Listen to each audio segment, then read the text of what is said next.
자, 안녕하십니까 여러분. 4시가 돼서 저희 대담을 시작하려고 합니다. 저희가 이런 대담을 계속 진행하고 있는데요.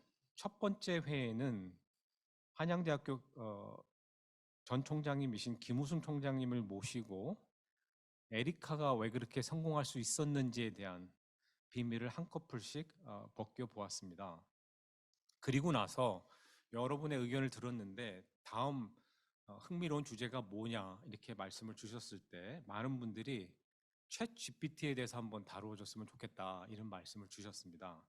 그래서 두 번째 대담으로 챗 GPT는 대학을 어떻게 바꿀 수 있을까? 교육에서, 연구에서, 그리고 행정면에서 이런 주제를 가지고 오늘 대담을 하려고 하고요. 여기는 성균관대학교 경영대학 2층에 있는 스튜디오입니다. 저희는 교육과 미래 연구소이고요. 또 이걸 전체적으로 기획해 주신 것은 대학과 미래라고 하는 조직입니다. 오늘 이 대담은 대략 1시간에서 1시간 반 정도 진행될 것으로 예상이 되고 오늘 챗 GPT를 같이 말씀 나눌 전문가 제가 보기에서는 우리 지구상에서 가장 잘 알고 계신 분일 것 같은데요. 서울여자대학교의 김명주 정보보호학과 교수님을 모셨습니다. 자, 인사 부탁드릴게요. 네, 반갑습니다. 네. 가끔 유튜브를 보면 김 교수님 이렇게 나비 타이를 메고 나오셔가지고, 네. 저도 오늘 뭐 나비 타이를 메고 나올까 이렇게 조금 고민하다가, 그래도 주 발표자보다 튀면 안 되기 때문에 저는 가급적 검은색으로 이렇게 하고 나왔습니다. 김명주 교수님 모시고 지금부터 챗 GPT에 대해서 이런저런 말씀을 나눠보려고 합니다. 사실 저희도 오늘 오전에 대학의 수뇌부들이 모여서 대학 전체 교육뿐만 아니라 대학 행정까지 어떻게 디지털 대전환 시대에 맞춰서 빅데이터나 인공지능 같은 걸 활용해서 디지털라이즈 할까 회의를 했었는데요. 챗 GPT라는 것이 굉장히 좋은 주제 같고 또 굉장히 흥미로운 거 이거는 말씀을 드려도 될지 모르겠는데 우리 대학의 어느 교수님이요 SKKU GPT를 만들자 이런 얘기를 주셔서 저희가 그 작업을 한번 해보려고 합니다.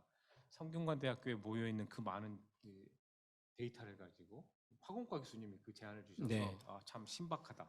네. 자, 진행을 하고요. 먼저 김병주 교수님 본인 소개 좀 부탁드리겠습니다. 네. 현재 서울여자대학교 정보보학과에 있습니다. 원래 전공은 컴퓨터를 했고요. 그래서 컴퓨터를 했는데 중간에 이제 보안 쪽으로 틀어서 서울여대 오면서 정보보학과를 만들어서 지금까지 한 24년 정도 보안 쪽을 했습니다. 근데 보안을 하다 보니까 아무래도 윤리하고만 연관이 있어서요. 중간에 이제 인터넷 윤리, 디지털 윤리 하다가 2016년 당시에 이제 알파고와 이세돌하고 대결이 있었는데 그 당시가 이제 박근혜 정부 때인데 미래창조과학부가 있을 때인데 그때 이제 우리도 AI를 시작을 해야겠다라고 해서 정부에서 주도해서 여러 가지 사업들을 하는 것 중에서 윤리를 하는 팀을 하나 만들었습니다. 그래서 윤리 그때 이제 제가 위원장을 하면서 지금까지 AI 윤리를 쭉 어쩔 수 없이 해왔던. 네. 그래서 지금 최근에는 이제 그 정부 자문기구 중에 하나인데 인공지능 윤리 정책 포럼이라는 게 있습니다. 거기에 뭐 기업은 이제 네이버, 카카오 뭐 다 들어와 있고요. 전문가들도 들어와 있고 윤리학자도 들어와 계시고 거기에 이제 제가 위원장을 올해는 맡았고요. 그리고 그 OECD 밑에 AI와 관련된 그 국가 협의체가 있습니다. 지파이라고 그래서 그 이제 정부에서 몇 명씩 파견해서 거기에서 주로 이제 규제에 관한 논의를 많이 하는데 올해부터 한 3년간 제가 이제 거기 멤버로 활동을 지금 현재 하고 있습니다. 네. 제가 윤리교육과를 졸업했는데 여러분 참고로 우리 김명주 교수님은 서울여자대학교에서 기획처장도 하셨고요. 교무처장도 하셨고 또 교육혁신원장? 네, 교육 아주 그렇죠. 오래돼서 네, 네. 교육혁신단. 제가 이 말씀을 드리는 것은 이분이 단순히 컴퓨터 공학자가 아니고 대학에서 교무행정 또 기획까지 보셨기 때문에 오늘 챗GPT가 교육과 연구와 대학 행정에 미치는 영향을 가장 잘 말씀해 주실 분이다. 이렇게 여러분께 말씀을 드리려고 합니다. 자, 본격적인 말씀을 풀어나가기 전에 그럼 먼저 챗GPT가 뭔지에 대해서 간략하게 알아봐야 될 것 같은데요. 챗GPT 뭡니까? 그 챗GPT는 이제 GPT를 채팅으로 할 수 있는 게 챗GPT고요. GPT가 뭡니까? 그래서 이제 GPT 이야기를 해야 되는데요. GPT는 그냥 한마디로 말씀을 드리면 그 디지털로 표현되어 있는 인류의 모든 지식을 학습을 미리 다 해서 이제 사람들한테 제공을 해주는 AI다라고 보시면 돼요. 근데 제공해줄 때 주로 이제 텍스트 기반이기 때문에 어떤 글을 주로 많이 만들어 주거나 어떤 경우는 요약도 해주지만 써주기도 하고 또 질의응답에 답도 해주고 그래서 인류가 지금까지 디지털상에 축적해 놓은 모든 데이터를 접근할 수 있도록 해주되 그거를 생성까지 해주는 그래서 흔히 이제 생성형 AI의 대표 명사 이렇게 이야기를 합니다. 좀 무섭게 들리는데요. 네. 그 학습했던 데이터가 텍스트만 한 570기가 정도라고 이야기를 해요. 저희가 일주일 내내 텍스트 작업해도 1메가, 2메가 넘기 쉽지 않거든요. 엄청난 데이터고요. 근데 문제는 뭐냐면 이게 인류한테 좋은 지식만 들어간 게 아니라 어두운 지식도 같이 들어가 있습니다. 예를 들면 뭐 무기 만드는 법부터 시작해서 사기치는 법, 그다음에 성인물, 뭐 음란물 이런 것들도 다 학습이 되어 있기 때문에 그리고 문제는 어느 범위까지 학습되어 있는지 아무도 모릅니다. 그냥 다 학습을 시켰기 때문에 디지털로 표현되어 있는 거 물론 이제 도서관에 있는 오프라인 데이터들도 일부 이제 다 디지털화 시켜서 학습을 했고요. 그래서 엄청난 인류의 지금까지 역사상 디지털로 남아있는 모든 텍스트 기반의 지식을 얘가 다 학습을 해서 이제 인간하고 대화할 때 얼마든지 제공할 준비가 되어 있는 인공지능이다 이렇게 볼 수가 있습니다. 여기 초보자도 많기 때문에 제가 아주 베이직한 질문부터 드려볼게요. 그러면 디지털라이즈드 된 텍스트 기반 데이터가 기본 소스겠네요. 네, 이제 사실은 단어 단위로 저장이 되어 있고요. 우리 어떤 문장을 이야기하면 그 문장 속에서 어떤 단어가 나오잖아요. 근데 그 단어는 문장마다 이제 의미들이 조금씩 달라지죠. 문맥에 따라서 의미가 달라지는데 그런 문맥 기반의 단어를 정보를 다 저장하고 있어서 사람하고 대화할 때 앞서서 했던 문맥 중에서 이 다음에 나올 단어가 지금까지 학습했던 모든 지식을 토대로 했을 때 가장 나올 수 있는 확률이 높은 것부터 낮은 것까지 확률로 촥 단어가 나오면 사실은 이제 이론적으로는 가장 높은 것들을 이렇게 내보냅니다. 그럼 이제 단어를 내보내면 또 다른 문맥이 형성되죠. 네. 그 문맥 안에서 또 그 다음 단어를 생성하기 때문에 이제 단어 하나하나가 나오지만 이제 챗GPT는 문장 단위로 대화를 할 수 있도록 되어 있어서 우리가 볼 때는 대화처럼 느껴지는 거죠. 그럼 각 단어를 중심으로 하더라도 그 단어가 쓰인 맥락까지 다 학습을 네, 그래서 학습을 할 때 그 맥락과 관련된 부분들을 확률 기반으로 다 기억을 해요. 엄청난 이제 수학적인 매트릭스가 그 안에 사용이 되고요. 그렇게 저장하는 것들이 지금 챗GPT 같은 경우는 처음에 나왔을 때 GPT 3.0 기반으로 해서 나왔는데 그걸 저장하는 보통 파라미터라고 하는데 그게 1750억 개 정도가 사용됐다 이렇게 봅니다. 그럼 그곳에 액세스하는 것은 인터넷을 통해서 액세스해서 쭉 긁어모으나요? 그렇죠. 처음에는 이제 웹크롤링이라고 해서 그 데이터들은 인터넷상에 공개되어 있는 데이터를 다 모았고요.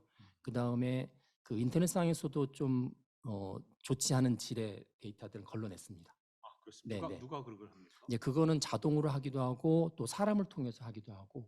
그러니까 이제 주로 사람들이 많이 가는 사이트, 유명한 사이트들은 되게 우량하다고 생각을 하고, 네. 그 다음에 인터넷상에 검색은 되지만 사람들이 잘 가지 않는 그런 사이트들이나 좀 특이한 사이트들 이런 부분들은 좀 제외하고 하는 작업들도 다 거쳐서 이제 말로는 되게 괜찮은 데이터들만 다 모았다 이렇게 이야기를 합니다. 그러면 가능성이긴 하지만 충분히 누군가에 의해서 매니퓰레이션 될 수도 있나요? 충분히 그럴 수 있죠. 네. 그럼 챗GPT는 어느 한 고유한 브랜드 이름입니까? 아니면 보통 명사입니까? 챗GPT는 고유명사입니다. 고유명사고요. 네. 고유명사죠. 그리고 GPT도 고유명사고요. 그래서 GPT 뭐 3 최근에 이제 4.0까지 나왔는데 5도 올해 9월 달에 오픈 AI 회사에서 미국 특허청에 상표 등록을 했습니다. GPT-5, 5. 그러니까 오픈 AI가 만든 것이 그렇죠. 챗GPT다. 오픈 AI가 기업이고 거기에서 만든 이제 브랜드죠. 네. 그러니까 GPT가 기본적인 보통 파운데이션 모델이라고 하는데 기본 모델이고 그 위에서 채팅형으로 나가는 게 챗GPT다. 이렇게 보통 보시면 그런 됩니다. 게 하나가 성공을 하면 우후죽순처럼 유사 제품이 나오듯이 그렇죠. 나오고 있습니까? 네. 그러니까 이 챗GPT처럼 주로 이제 AI에서 그 학습 모델을 보통 트랜스포머 모델이라고 하는데 이 트랜스포머 모델은 원래 2017년에 구글에서 처음 제안을 했어요. 그러니까 원조가 구글이고요. 그래서 구글 안에도 엄청나게 많은 모델들이 있고 이제 오픈 AI에서 일종의 스타트업인데 이제 그 모델 중에 하나를 먼저 치고 나가면서 최초로 공개를 한 거죠. 작년 11월 말에 최초 공개했고요. 우리나라도 올해 8월 말에 네이버에서 하이퍼클로버 X 공개를 했고 여러 군데서 공개했습니다. 중국에는 뭐 한 10여 개 정도 있고요. 네. 지금 뭐 초반에 웜업 기간이니까요. 시간이니까 하나 궁금해서 최근에 오픈 AI의 CEO가 쫓겨났다가 다시 돌아오는 사건이 있었는데 그 네. 뉴스가 어떻게 된 건가요? 그게 무슨 경영권 다툼이나 이윤 다툼이 아니고 인공지능을 바라보는 철학의 다툼이에요. 그게 중요한 것 네, 같은데요. 굉장히 중요합니다. 네. 왜냐하면 그 약간 히스토리가 있긴 한데 오픈 AI라는 회사를 일론 머스크가 만들었어요. 그렇습니까? 네, 일론 머스크가 돈을 대서 만든 비영리 단체입니다. 그분은 뭐 우주 달 날아가는 것부터 안 하는 게 없고. 네, 그러니까 이제 이게 약간 히스토리가 있는데 원래 스티븐 호킹 박사가 BBC하고 인터뷰할 때 어떤 인터뷰를 했냐면 인공지능은 인류의 마지막 기술일 수 있다.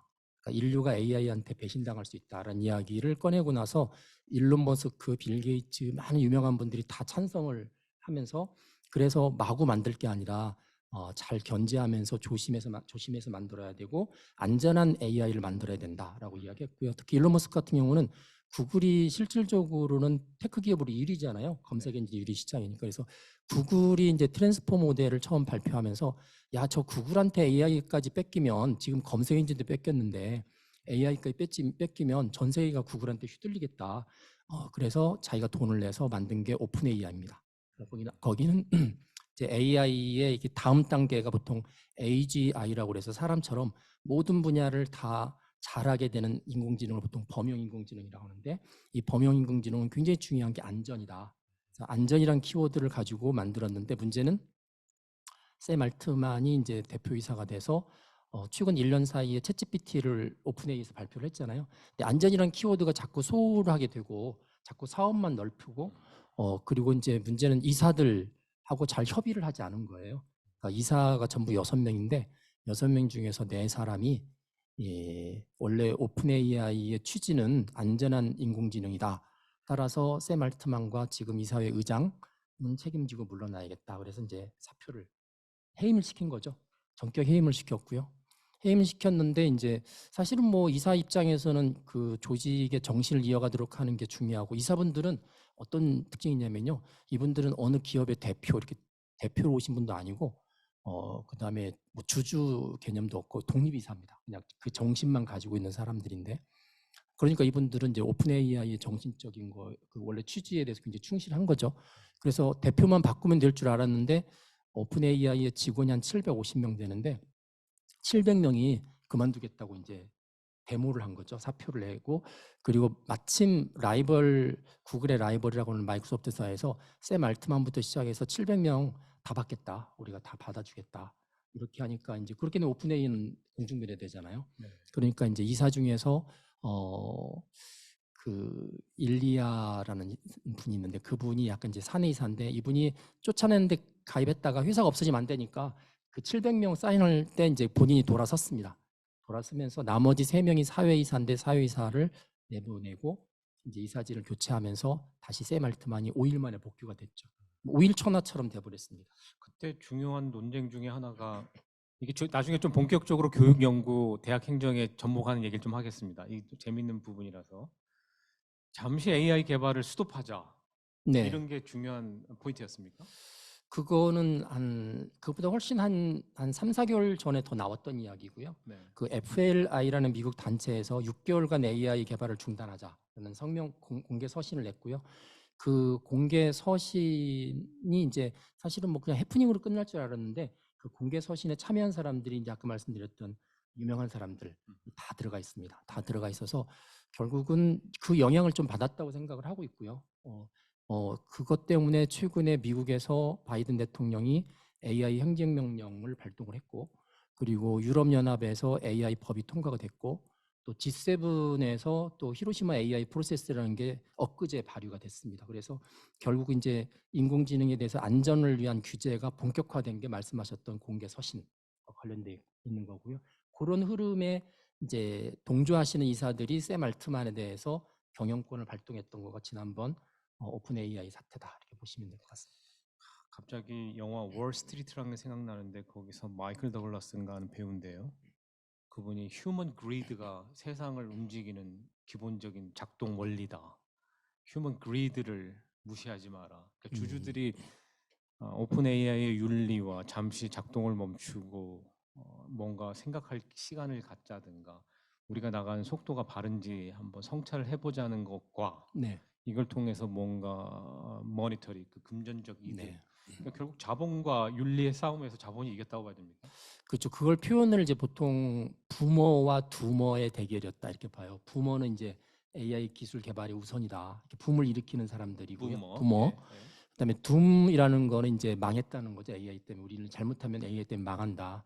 그러니까 망하지 않기 위해서 우선적으로 안전과 신뢰성을 가진 AI 개발이 우선이다. 이게 이제 이 두머인데 이게 두머인 분들이 이제 이사분들이 부모인 샘 알트만을 잘랐던 사건이다. 이렇게 많이 보는 거고 하지만 궁극적으로는 샘 알트만이 다시 복귀했기 때문에 결국은 부모가 이긴 거다. 이렇게 보는 거죠. 이게 뭔가 의 전조 현상이 아닌가. 제가 영화를 많이 봐서 그런지 그 엑스 마키나라는 영화가 있거든요. 네. 인간이 인공지능과 로봇을 개발했다가 결국 인공지능 로봇의 꿰매에 말리고 네. 인간들이 케이지에 갇히고 네. 인공지능이 세상으로 나간다. 저는 그 예술인들의 그 창의성이 그냥 맨 땅에서 나온다고 보지는 않는 입장이기 때문에 언젠가 그것이 현실화될 수도 있다라고 생각해서 굉장히 두렵게. 올해 오픈한 영화 중에서 오펜하이머라는 영화가 있죠. 그렇죠. 네, 그 오펜하이머도 약간 AI하고 많이 비견이 되는데 그 오펜하이머가 사실 이제 핵 개발을 주도했던 연구소장, 실제 실존하는 연구소장이고 이분은 2차 세계대전을 종식할 수 있는 가장 좋은 길은 핵폭탄 개발이었다라고 생각을 해서 핵폭탄 개발을 했는데 막상 핵폭탄을 써놓고 나서 피해 당한 걸 보니까 이건 인간이 쓸 무기가 아니었다는 생각을 한 거죠. 그래서 저지르고 나서 그렇게 그렇죠. 저지로 그래서 나중에 이제 원자 폭탄보다 더한 수소 폭탄을 개발한다고 그럴 때 엄청나게 반대를 했다가 결국 이제 색깔론에 휘말려서 소련 앞잡이 이렇게 돌아섰던 건데 그래서 아마 작년에 복권되면서 그 영화가 나왔던 걸로 기억합니다. 근데 이분이 하셨던 이야기가 내가 원자 폭탄을 만들었던 걸 후회한다. 내가 결국 이 땅에 패망을 일으켰던 원흉 역할을 했다는 이야기를 하는데 지금 그 제프린턴이라고 그래서 구글의 궁극적인 부사장 그러니까 구글의 어떤 AI 총괄을 했던 분이 계세요. 이분이 이제 원래 밴쿠버 대학 교수이셨는데 이분이 요즘 이제 AI에서 흔히 말하는 딥러닝을 만드신 분이세요. 딥러닝을 만드신 분이고 그것 때문에 AI계 노벨상이라고는 튜링 어워드를 타셨던 분이세요. 2018년에. 근데 이분이 올해 5월 달에 구글을 그만두셨습니다. 그만두시면서 하셨던 이야기가 나는 딥러닝 만든 걸 후회한다. 이게 딱 두 케이스가 샘 약간 알트만도 한 수십 년 지나가지고 나는 오픈 AI를 만든 걸 후회한다는 얘기가 나오지 않게 적절히 인간의 성찰과 반성과 윤리가 작동을 해야 될 것 같은데. 네, 사실 그 제프린턴이 10년 동안 뭐 딥러닝도 그렇고 AI 연구를 계속 해왔던 분인데 이분이 갑자기 왜 딥러닝에 대한 부정적인 생각을 갖게 됐냐면 챗GPT 때문에 그렇습니다. 챗GPT가 나오지 않았으면 아마 계속 구글에 계셨고 이제 이게 1월 달에 이런 일이 있었어요. 챗GPT가 11월 말에 오픈이 돼서 1월 달에 챗GPT 가입자가 1억 명을 넘어갈 때입니다. 1억 명. 네. 뭐 사상 최고죠. 1억 명을 넘어가는데 챗GPT 처음 사용했던 사람들이 야 이제 검색 엔진 필요 없어. 챗GPT 이용하면 검색하지 않고도 답을 다 내주는데 이제 검색 망했네. 구글 망했네. 그리고 구글을 쳐다봤거든요. 근데 구글이 좀처럼 대응을 안 했어요. 근데 1월 그 1억 명 넘어갈 때 파이낸셜 타임즈 인터뷰 가운데 그런 게 있습니다. 우리가 원조고 우리는 챗GPT보다 더 뛰어난 AI를 이미 여러 개 가지고 있다. 그러면서 이제 장표를 보여주는데 정말 성능이 뛰어났어요. 그런데 뭐냐면 얘는 너무나 위험하다. 그러니까 너무나 능력이 뛰어난데 그 안에 잠재적인 사회적 윤리적 위험이 있는데 얘는 없앨 수는 없고 결국 사람이 통제를 해야 되는데 통제할 방법을 못 찾아서 구글은 더 이상 얘를 오픈할 수 없다. 이렇게 인터뷰를 해놓고 나서 이게 열흘 만에 뒤집혔습니다. 이제 주주들이 가만히 안 있는 거죠. 주주들이 그러면 더 뛰어난 게 있는데 왜 오픈 안 했냐 그래서 딱 열흘 만에 이제 바드를 발표하고 바드를 발표하면서 이제 제프린턴의 입지가 확 좁아졌죠. 좁아지면서 결국 5월달에 사표를 내고 구글하고 결별을 하고 이제부터 인류가 AI 때문에 엄청난 이득을 얻을 거지만 그 이득의 2배 되는 돈을 투자해야 안전성을 확보할 거다. 그런 이야기를 하고 있습니다. 시청하고 계신 여러분 그렇지 않습니까? 항상 정사보단 야사가 재밌죠. 네, 이제 좀 정사로 넘어가 보도록 하겠습니다. 교수님께서 그러면 챗GPT에 관심을 두게 된 배경을 아주 짧게 설명하신다면 뭘까요? 얘는 그 기술에 있어서 이렇게 디지털 기술이 지금까지 많이 나왔지만 새로운 단계로 업그레이드하는 기술입니다. 그러니까 얘는 나중에 챗GPT 전으로 돌아올 수 있는 여지가 없는. 그러니까 이거 보통 이제 비가역적인 사회 변화라고 하는데 쭉 사회가 따라가다가 이게 문제가 있네, 뭐 재미가 없네, 그래서 다시 원래대로 돌아가자 이렇게 의도적이든 자연적이든 돌아갈 수 있는 기술이 아니에요. 얘는 그냥 들어왔고 이것 때문에 디지털의 기본적인 레벨이 하나가 탁 올라갔던 기술이기 때문에 흔히 말해서 새로운 인프라고 완전히 이걸 토대로 해서 다른 새로운 산업들이 나올 수 있는 거라서 야, 이거는 그냥 무시할 수 없는 그냥 해프닝성 기술이 아니다 이런 생각을 했고요. 특히 이제 이게 인력 시장, 특히 직업에서 큰 요동을 가져올 거고 직업 세계에 큰 요동을 가져온다는 이야기는 바로 전 단계에 있는 대학 교육에도 굉장한 영향을 미칠 거다라는 생각을 갖고 있는 거죠. 그럼 하나씩 짚어보겠습니다. 챗GPT가 교육, 연구, 행정에 미칠 영향에 대해서 하나씩 짚어보고요. 마지막에 윤리 문제를 한번 터치하고 챗GPT의 미래에 대해서 얘기를 나누도록 하겠습니다. 첫 번째 교육에 대해서 말씀을 나누려고 하는데 제가 최근에 굉장히 재밌는 얘기를 들었는데요. 어떤 학생이 교수님이 준 실라버스를 쭉 카피하고 교재 목차를 카피하고 교수님 프로파일을 넣고 챗GPT한테 물어봤습니다. 중간고사 문제에 뭐가 나올까? 저는 그래도 그 학생을 칭찬했어요. 그 정도 질문을 할 정도면 야 대단한 친구. 그러니까 그랬다는 거예요. 최신 실러버스를 쭉 충실하게 쓰신 교수님인데 쫙 훑고 그다음에 교수님의 교재를 쫙 훑어주고 교수님 그 프로필을 넣고 백그라운드를 조사해서 중간고사에 나올 법한 문제가 뭔지 알려줘. 네, 제 아이가 그랬다는 건데 너무 재밌지 않아요? 자, 교육에 대해서 어떻습니까? 요즘 대학에서 챗GPT가 많이 쓰이고 있는 것 같은가요? 학생들은 많이 쓰는 것 같습니다. 그렇습니까? 학생들은 많이 쓰고요. 그 아마 이전에 그 이화여대 미래교육연구소에서 한번 조사했던 자료가 있는데 우리나라의 중고 대학생의 79%가 챗GPT를 쓰고 있다. 이런 조사를 하셨다고 그래요. 뭐 대학생들 아마 중학교, 고등학교보다는 좀 덜 쓸 것 같아요. 중학교, 고등학교는 워낙 이렇게 시스테미틱하게 쓰라고 이제 막 이렇게 붐업이 됐으니까. 근데 대학생들도 저도 수업 중에 조사해 보면 거의 반 이상은 써본 경험이 있는 것 같고요. 저는 이제 교양 수업을 대부분 시험을 오픈북을 하거든요. 네. 오픈북을 합니다. 근데 챗GPT가 나오고 나서 오픈북의 이제 전제론 시험 문제를 챗GPT에 시켰는데 반 이상을 정답을 맞추는 거예요. 그래서 제가 야 이거 오픈북인 상태에서 챗GPT를 쓰게 하면 시험 문제 바꿔야겠다. 그래서 이제 시험 문제를 바꿨던 경험이 있는데 학생들은 오픈북 같은 경우는 이제 집에서 특히 요즘 이제 집에서 많이 시험을 보니까 이 장소에 모여 있는 경우는 뭐 그렇게 못 보는데 집에서 보는 경우도 있거든요. 그러면은 챗GPT는 당연히 쓴다고 보시면 됩니다. 그럼 갑자기 생각이 들었는데 학생들이 저희 이제 성균관대학교도 조사했는데요. 샘플이 그래서 그런지 90% 이상이 챗GPT를 쓰시더라고요. 학생도. 그러면 고등학생도 이렇게 챗GPT를 다 써서 묻고 답하고 하는데 수능이 좋은 도구입니까? 이게 대답 잘해야 되는 건데.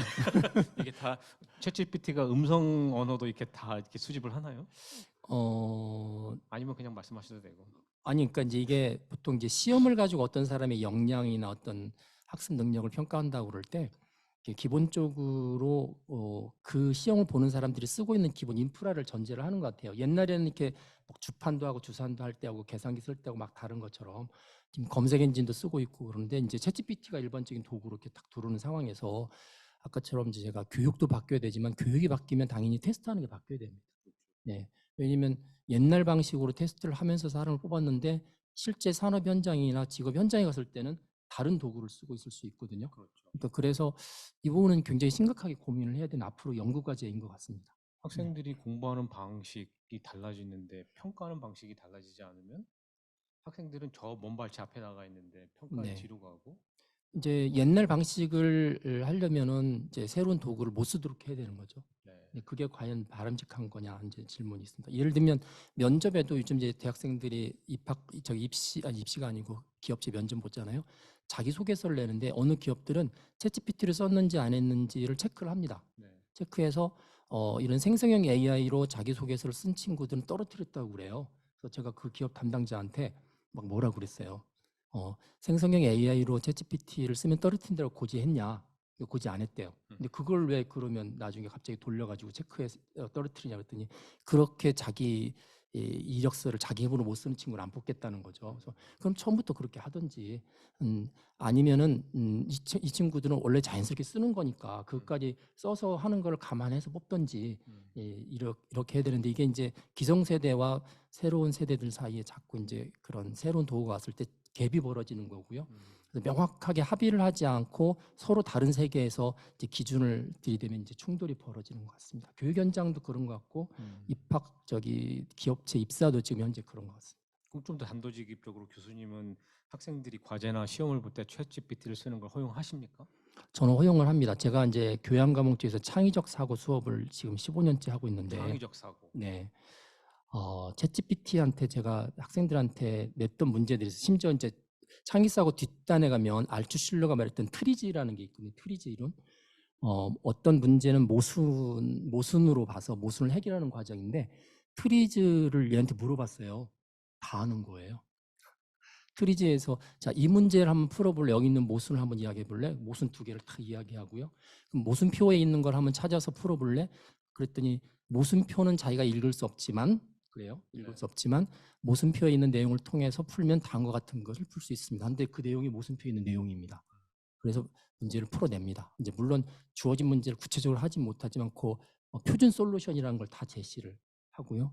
그다음에 또 이 창의적 사고 뒷단에 가면 이제 강제 연결법이라는 게 있는데 예를 들어서 BTS가 왜 저렇게 세계적으로 인기를 끌까? 그 이유를 분석한 다음에 내가 선풍기 회사의 디자이너인데 BTS의 성공 요인을 내 선풍기 디자이너한테 강제 연결을 시켜달라. 이게 창의적 사고에서 많이 쓰는 방법인데 얘가 해냅니다. BTS의 장점들을 쫙 뽑아주고요. 따라서 선풍기에다가 이렇게 적용시키면 됩니다. 야, 이거는 이제 수업 내내 그 방법을 사실은 가르쳤는데 이제 챗GPT에 물어보면 이걸 다 뽑아주거든요. 뽑아주니까 야, 이거 창의적 사고를 챗GPT랑 같이 해서 교육을 시켜야 되는 상황이 벌어졌네. 이런 이제 요즘 그런 생각이 듭니다. 그래서 커리큘럼을 다시 바꿔야 될 것 같은 느낌이 듭니다. 그러면 아까 직업에 영향을 미칠 영향도 이렇게 말씀 주셨는데 네. 제가 한때 소위 말하는 법전 1000페이지를 딸딸딸딸 외웠던 기억이 있고요. 여기 계신 분은 잘 모르겠지만 사전 찢어가면서 단어 외웠던 기억도 있는데 솔직히 진짜로 그렇습니다. 오늘날 많은 사법고시나 법관들이 법전을 딸딸딸딸 외워가지고 지금은 안 그럴 수도 있습니다. 제가 모를 수도 있고요. 그런 챗GPT가 나왔을 때 그럴 필요가 있을까부터 그런 직업에 미칠 영향? 조금 더 나가면 그런 시스템을 통해서 지금 단계에 온 사람들은 소위 말하는 기득권이 있다면 그런 새로운 시스템이 도입되는 걸 방해할 수도 있을 것 같은데 입력하지 그렇죠. 않거나. 물론 이제 외우는 거는 두뇌 활동에 도움이 되니까 많이 외우는 건 좋은데 예를 들어서 이전에는 친구의 전화나 뭐 누구 전화든 다 외웠잖아요. 그렇죠. 수첩에다 적고 다니면서. 근데 요즘 스마트폰이 되면서 전화 외우시는 분 거의 없습니다. 그냥 다 저장돼 있죠. 그런 것처럼 이제 도구들이 새로 나오게 되면서 기성세대들은 정말 머리를 쓰면서 여러 가지 많은 것들을 했던 것들이 현재의 도구로서는 불필요한 경우들이 점점 많아지고 다른 걸 할 수 있는 이제 여력들이 생기기 때문에 제가 볼 때는 따라가야 되지 않을까, 따라가면서 적응하면서 바꾸는 게 맞지 않을까 하는 생각을 갖고 있습니다. 물론 이제 재래식이라고 할까요? 옛날식 방법의 학습도 도움이 돼요. 많이 외우시면 뭐 치매도 늦게 온다고 하고 많이 도움이 되고 또 이렇게 항상 도구만 놓고 하는 게 아니고 즉흥적으로 예를 들어서 통번역을 너무 잘해주지만 자기가 언어를 많이 알고 있으면 문화적 감수성도 뛰어나고 자기만의 표현할 수 있으니까 좋긴 좋지만 이걸 이제 통번역을 하나의 도구로 봤을 때는 이제 내가 언어를 배우는데도 한계가 있고 뭐 두세 개 언어 배우는 것만 해도 굉장히 벅차잖아요. 근데 여러 언어들을 다 할 수 있는 상황이 되게 되면 그 언어 배우는 시간에 다른 걸 할 수 있기 때문에 이제 시간 효율적인 측면에서 더 많은 것들을 할 수 있는 기회를 얻을 수 있다 이렇게 볼 수 있는 거죠. 우리 대학에서 교육은 뭐 흔히 교양과 전공으로 나뉘잖아요. 네. 그리고 교양이 많은 경우에 도구적인 과목이나 문예 과목일 텐데 문예 과목은 조금 차치하더라도 도구적인 과목들, 네. 뭐 말하기, 글쓰기, 뭐 전통적인 그렇죠. 말하기 글쓰기도 있고 우리가 이전부터는 영어 컴퓨터, 네. 네, 영어 컴퓨터. 대학 영어 네. 어떻습니까? 영향 미칠 것 같은가요? 컴퓨터는 분명히 영향을 미칠 것 같습니다. 대학 수학은요? 그건 제 분야가 아니라서 좀 그 민 교수님께 여쭤봐야 될 것 같고요. 컴퓨터는 요즘에 챗GPT가 이제 코딩을 해주잖아요. 코딩을 해줍니다. 어느 정도로 코딩을 해주냐면 실제 개발하는 회사한테 물어봤더니 챗GPT에서 해주는 코딩을 활용하니까 코더들의 역량이 그 효율성이 40%가 높아졌다고 이미 나왔고요. 40% 높아졌다는 이야기는 옛날에는 프로그래머 40명, 그러니까 100명을 썼는데 지금은 한 60명만 써도 똑같은 일을 해낼 수 있다는 거고, 그리고 학습할 때도 학생들이 이제 아예 처음부터 모르는데 학습하는 것보다는 조금 안 다음에 챗GPT하고 대화하면서 학습하는 거가 굉장히 효과가 있는 걸로 이미 알려져 있습니다. 그래서 교육 방법론에 있어서도 하나에서 열까지 이제 교수님, 강사님들이 코딩을 다 알려주고 확인하고 이렇게 하는 게 아니라 오히려 이런 도구 과목들 어학이라든지 컴퓨터 쪽은 자율적으로 본인이 스스로 챗GPT하고 마치 튜터를 두고 학습하는 것처럼 하는 게 효과가 더 좋다라는 쪽을 알려져 있어서 전통적인 강의실 중심의 교양교육, 특히 이런 기초 도구 과목 같은 경우는 좀 다시 점검을 해봐야 되지 않을까 하는 생각을 갖습니다. 저희가 맨 마지막에 윤리 파트에서 조금 다루긴 하겠지만 연계해서 질문 드리고 싶으면 학생들이 교수님보다 챗 GPT를 더 신봉하고 신뢰하게 되는 단계까지 갈 수 있지도 않을까요? 지금 현재 인터넷도 그렇지 않나요? 교수님이 무슨 말 하면 교수님 그거 틀렸는데 연도 틀렸는데 하고 바로 검색해서 얘기합니다. 많은 교육 체계가 이거 굉장히 달라져야 될 것 같은데. 네, 아무래도 챗GPT가 알고 있는 영역이 이제 깊이 들어가면 우리 교수님들의 그 전공 영역 깊이도 다 들어가서 학습을 했기 때문에 교수님들의 기억에 의존해서 어떤 이야기를 할 때는 조심해야 되는 시대가 왔다는 생각을 합니다. 자연스럽게 이제 네. 교수의 역할로 넘어가야 되는데 네. 챗 GPT를 쓰게 한다면 네. 교수의 역할은 어떻게 되죠? 그래서 그 PwC라는 컨설턴팅 단체에서 챗GPT의 영향을 받는 직업 10가지를 꼽았는데 그 5위가 교사 및 교수 이렇게 되어 있습니다. 그렇습니까? 네, 교사 및 교수. 그래서 이제 없어진다는 것보다는 역할이 확 바뀔 거다. 역할이. 네, 그래서 이전부터도 이야기를 했었죠. 이제 티칭하는 데서부터 주로 컨설팅하는 쪽으로 바뀔 거다라는 이야기를 많이 했는데 코칭으로. 네, 그래서 아마 챗GPT가 되면 더 그럴 것 같다. 이제 그렇게 이야기하고 그 필요한 수요 TO는 이전보다 훨씬 많이 줄어들 것 같다. 이렇게 이야기를 하고 있습니다. 그러면 전공 영역에서도 챗 GPT는 영향을 많이 미칠까요? 이 부분은 이제 우리 전공별로 조금씩 다를 것 같은데요. 저는 그런 이야기를 합니다. 그러니까 이제 우리 교수님들이 보통 연구실을 운영하면 아주 훌륭한 석박사 학생이 한 명 들어오면 논문들이 많아지잖아요. 프로젝트도 많아지고. 그렇죠? 그래서 좋은 우수한 대학원생 만나는 거는 교수님한테 굉장히 큰 행운인데 챗GPT가 그 우수한 대학원생들보다 더 뛰어나다라고 보시면 됩니다. 네, 뭐 우수한 대학원생 한 10명, 20명보다 챗GPT는 더 박식하고요. 네. 모든 전공 분야를 통틀어서 더 잘 알고 있고, 그리고 얘는 어떤 일을 반복해서 시켜도 인상을 찌푸리지 않기 때문에 바로바로 외웁니다. 우리 대학원생 시키면 한번 빨간 펜 두면 이제 속도가 느려지잖아요. 그다음부터 올 때 속도도 느려지고 표정도 달라지고. 그런데 챗GPT는 잘못했습니다. 제가 다시 오겠습니다. 뭐 그냥 바로 해오고요. 제가 지치지만 않으면 얘는 절대 지치는 법이 없기 때문에. 그리고 반대로 교수의 마음을 읽고 잠시 나갔다가 다시 들어오고 이게 눈치도 보고 이렇게 하는 건 없어지겠네요. 그래서 저는 어떤 생각을 하냐면 이제 보통 작가분들 있잖아요. 보통 독립 작가, 1인 작가분들은 대작가가 되려면 사실 굉장한 성공 경험과 자본력이 있어야 되거든요. 그런데 이 챗GPT는 모든 독립된 작가를 대작가로 만들 수 있다. 그렇죠. 왜냐하면 보조작가, 모든 영역별로 뛰어난 보조작가를 수십 명씩 거느리고 있는 역할을 하는 거고요. 그렇죠. 교수로 치면은 뭐 일본 같으면 약간 도제식 연구실인데 정교수 한 명 있고 그 밑에 부교수, 조교수들이 이렇게 붙어 있잖아요. 엄청난 능력을 가진 부교수와 조교수가 옆에서 대기하고 있다. 뭐 내지는 뛰어난 석박사 친구들이 다 대기하고 있다. 그렇게 표현합니다. 그래서 챗GPT가 얼마나 큰 영향을 줄까요?라고 할 때는 그렇게 간주하시고 뭐든지 챗GPT한테 물어보시고 시켜보시고 해도 얘는 짜증을 안 내니까 얼마든지 해보시라고 이야기를 합니다. 제가 어제 어디 운전하다 가다가 조금 쉴 시간이 있었는데 윤동주 방식으로 가을을 주제로 한 시를 하나 작성해줘 했더니 시가 쫙 나오더라고요. 그렇죠. 뭐 성균관 대학교를 넣어서 뭐 이렇게 시를 저라면 잘 짓습니다. 참 재밌더라고요. 근데 네. 점점 어려워지고 있습니다. 이게 변화를 거부하면 이 교사, 교수 또는 전통적인 아까 네. 재래식이라고 표현했지만 그런데 시스템에 익숙했던 사람들이 과연 살아남을 수 있을까? 이게 이제 최근에 미국에서 특이한 법을 하나 만들었는데요. AI 훈련법이라는 겁니다. 훈련법. 이 누구를 훈련하는 것 같으세요? 법이요, 러. 법, 로입니다. 로. 예, 예, 예. 레귤레이션인데 50개 주의 연방 공무원들을 의무적으로 AI 교육을 시키는 법입니다. 저는 그거 보고 깜짝 왜 놀랐더니 그랬대요? 왜냐하면 뭐 어차피 기업이나 대학은 이제 살아남기 위해서 AI를 하잖아요. 네. 그런데 이제 이게 결국은 리딩 그룹이 누구냐면 권력을 가지고 있는 정부라든지 규제를 할 수 있는 정부인데 이 연방 정부에 있는 공무원들이 그런 마인드 변화가 없고 AI가 어떻게 바뀌는지를 잘 모르면 못 쫓아간다는 이야기죠. 그래서 이제 저는 그거를 딱 놓고 생각할 때 정부로 치면 공무원이고 대학으로 치면 교수님이죠.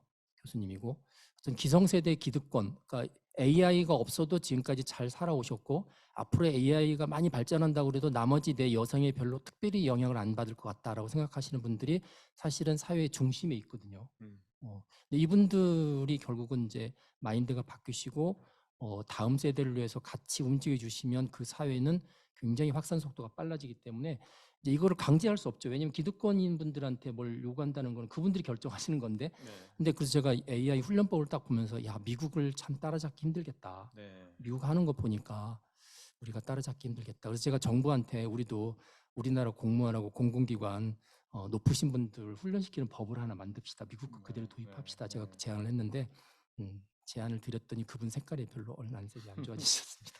근데 저는 뭐 그래도 약간 긍정적인 건 있습니다. 어디 나가서 얘기할 때 교육학자이기 때문에 우리나라 국민들이 제일 잘하는 건 공부다. 제가 어제도 차이나는 클래스도 보고 벗겼다 세계사도 보고 뭐 등등등. 그래서 우리 저 챗GPT 인공지능 전도사가 계셔서 아마 유튜브 열심히 보고 공부할 것 같기는 한데 네. 많이 활동해 주십시오. 네. 자연스럽게 그럼 연구로 넘어가야 되겠는데요. 그럼 교수님들이 아까 이제 작가 얘기가 나와서 그럼 연구 생산성이 하나가 있고 연구 진실성이 네. 있을 수 있을 것 같아요. 요즘 대학들의 특히 연구 중심 대학의 고민은 피인용 많은 논문을 쓰는 건데 갑자기 생각이 들었어요. 논문을 딱 쓰고 난 다음에 피인용이 많게 고쳐봐. 이렇게 어떻습니까? 이게 표절, 저작권 등 그 챗GPT가 연구에 어떤 임팩트를 줄까요?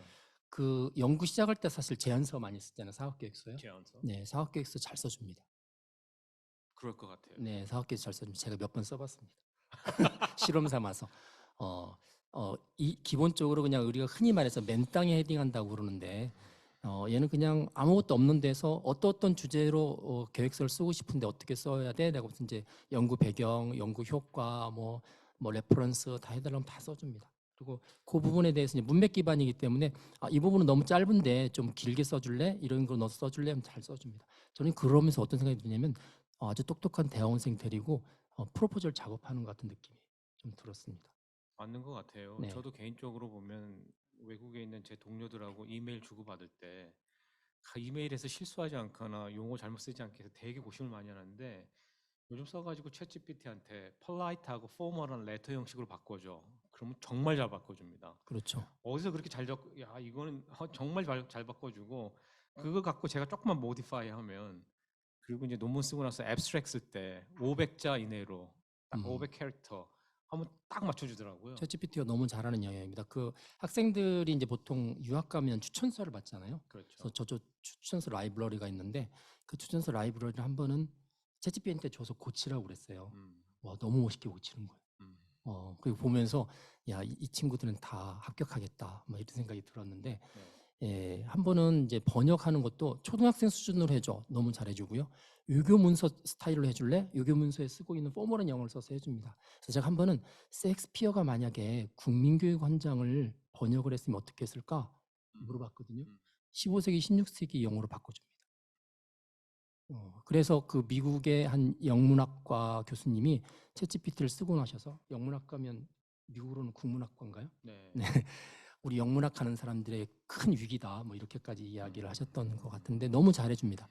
번역도 잘하고 요약도 잘해주고 그다음에 장문도 잘해주고 너무 잘해줍니다. 이제 중요한 거는 얘가 표절을 합니다. 표절을 하고 또 거짓말을 합니다. 살짝.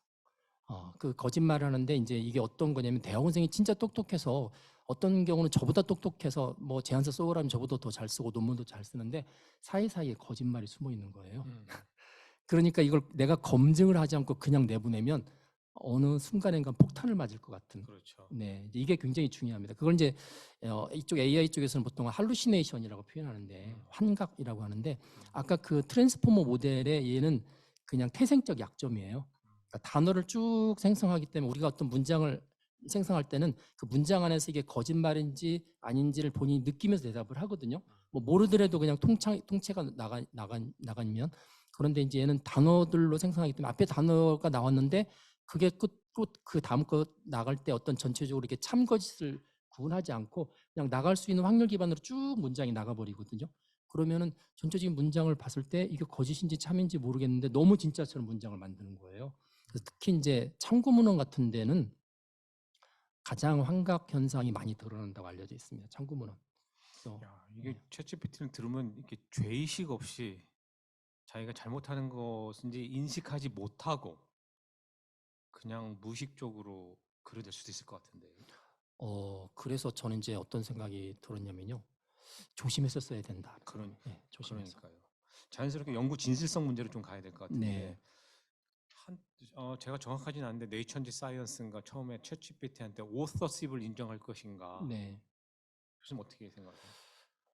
결국 인정하지 않는 걸로 안 하는 이야기됐고요. 거 맞죠? 왜냐하면 챗GPT가 사람이 아니기 때문에 논문에 오류가 있을 경우는 챗GPT가 책임을 못 지잖아요. 사람이 아닌데. 그러니까 이제 네이처지도 그런 것 같아요. 논문이 잘못됐을 때 책임질 수 있는 당사자가 아니다. 그렇죠. 아니기 때문에 그냥 도구 측면에서 도움을 받아 썼다고 하는 거는 어크날리지먼트에 밝히는 건 좋지만 저자로서는 인정 못 해주겠다. 이게 아마 일반적인 트렌드 같아요. 이거는 특허도 마찬가지고 저작권도 마찬가지고 논문 저자도 마찬가지인 것 같습니다. 사람이 아니기 때문에 사람과 똑같은 저자나 저작권자로 인정 못 해주겠다 하는 거고요. 그건 다르게 표현하면 거기에 이제 들어가 있는 사람들이 책임져야 된다는 이야기죠. 내가 챗GPT를 이용해서 썼는데 얘가 잘못된 내용이나 심지어 표절과 저작권 침해를 했거나 오류를 냈으면 그건 내가 책임을 져야 되는 거죠. 중요한 포인트인데요. 이 네. 질문을 하기 전에 제가 무슨 질문을 생각했었냐면 장차 쟁송이 있을 수도 있겠다.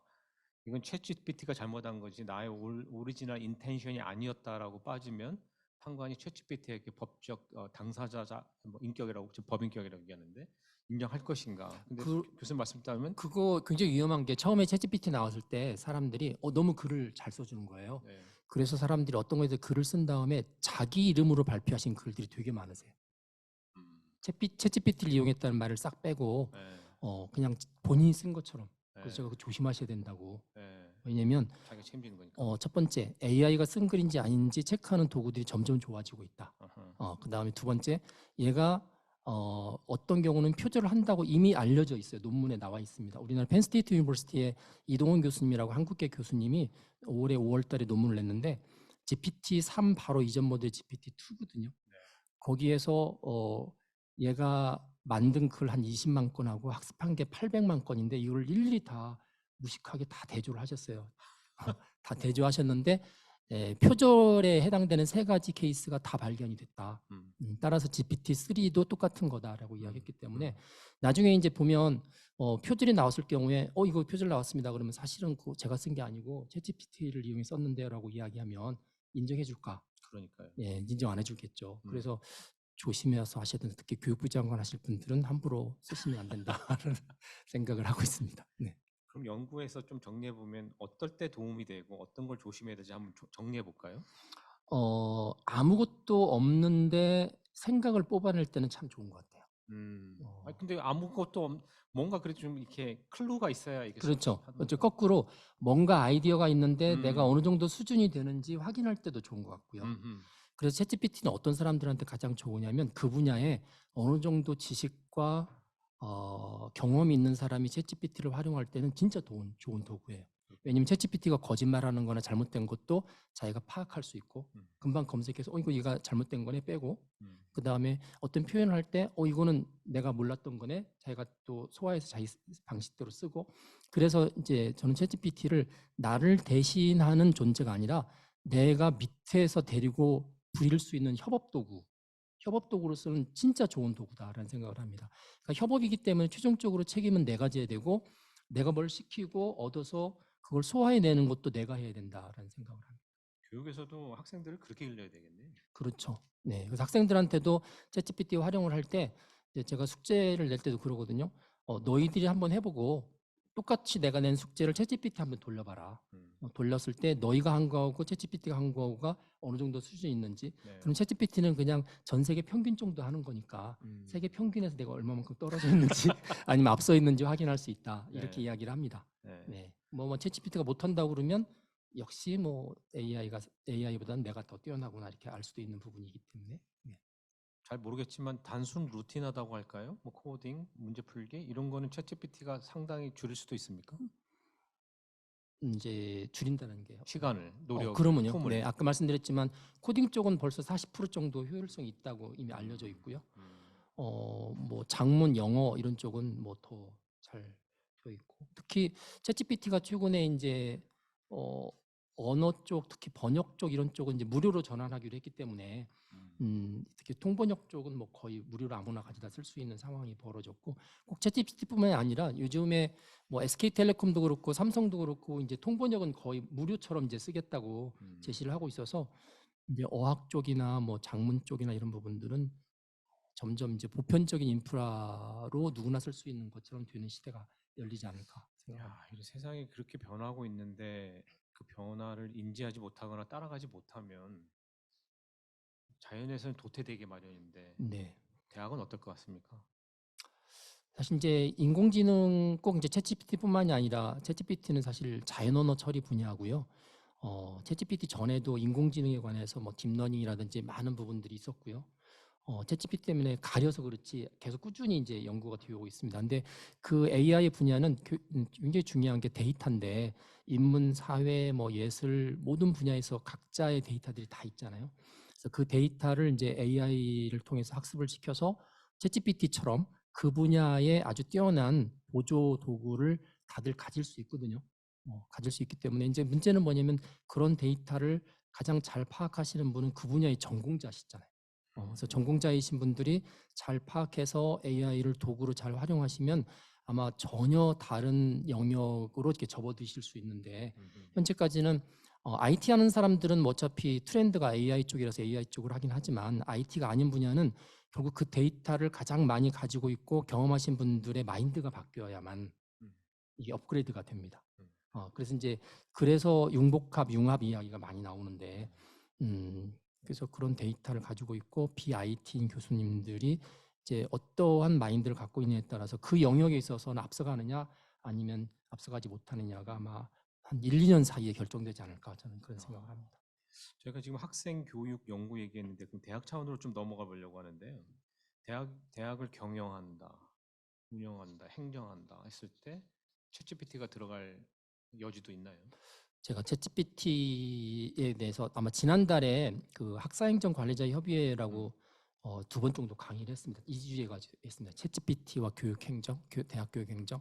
그래서 들어가기 전에 저도 이제 나름대로 갖고 있는 거는 있었지만 챗GPT한테 물어봤어요. 대학 행정에 있어서 너를 활용하려고 하는데 어떻게 하면 좋으니? 라고 물어봤더니 챗GPT한테 물어보고 바드한테 물어보고 뭐 여러 군데 물어봤는데 한 반이 공통되게 나옵니다. 데이터가 이제 중첩돼서 그러는데 대개 이제 Q&A 학생들이 질문하잖아요. 교무행정에도 질문합니다. 챗봇 같은 그 거죠. 챗봇처럼 네. 그런 부분에 굉장히 도움이 많이 될 수 있다. 이런 것도 있고요.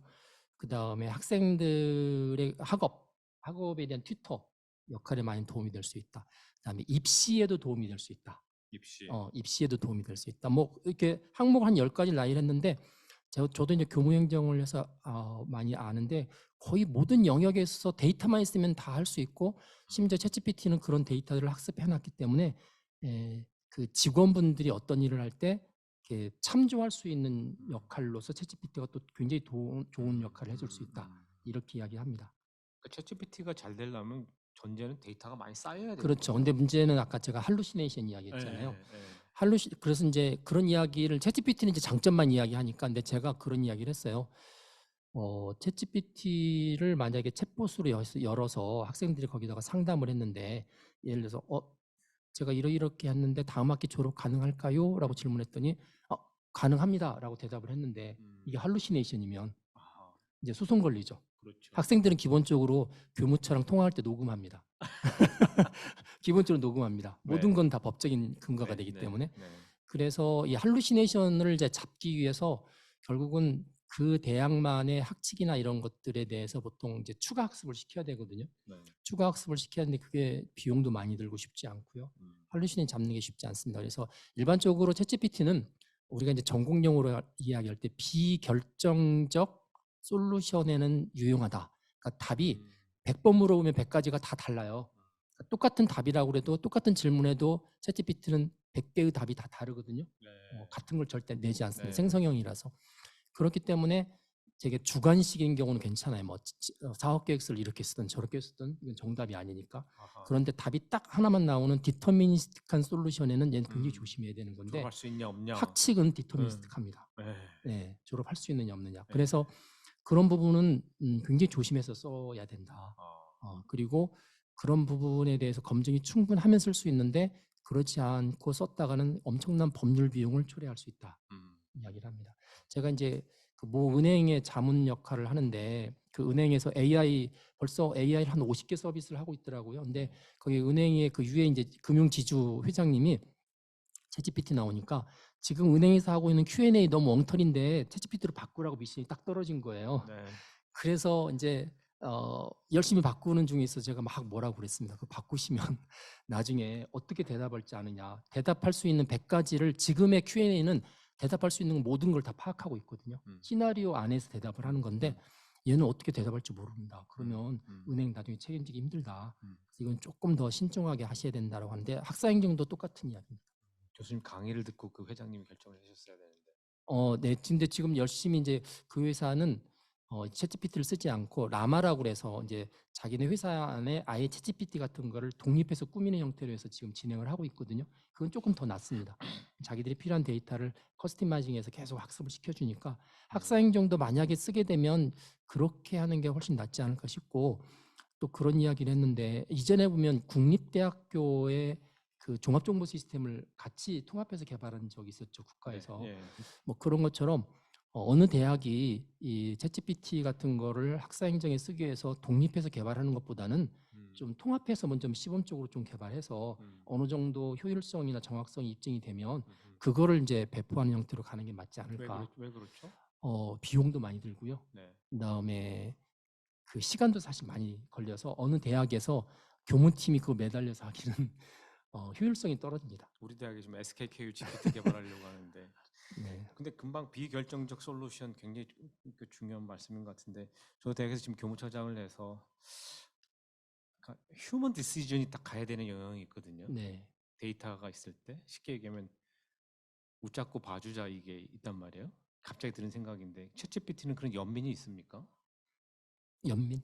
연민. 그러니까 왜 저는 제 원칙은 교무처장으로 제 원칙은 아리까리하면 교수의 이익으로 학생처장 할 때는 아리까리하면 학생의 이익으로 그랬는데 행정 라인은 뒤에 감사도 있고 뭐도 있기 때문에 늘 아주 칼같이 퀀티테이티브하게 디시전 하려고 그래요. 네. 점수가 모자라면 승진 안 돼. 그리고 뭐가 날짜가 딱 문대면 안 돼. 근데 때로는 그 선생님의 과거의 그 레코드나 그 선생님이 했던 것을 봤을 때 믿고 가자든지 좀 이렇게 행정의 영역에서 그레이한 영역에서 봐줄 수 있는 영역도 있을 수 있잖아요.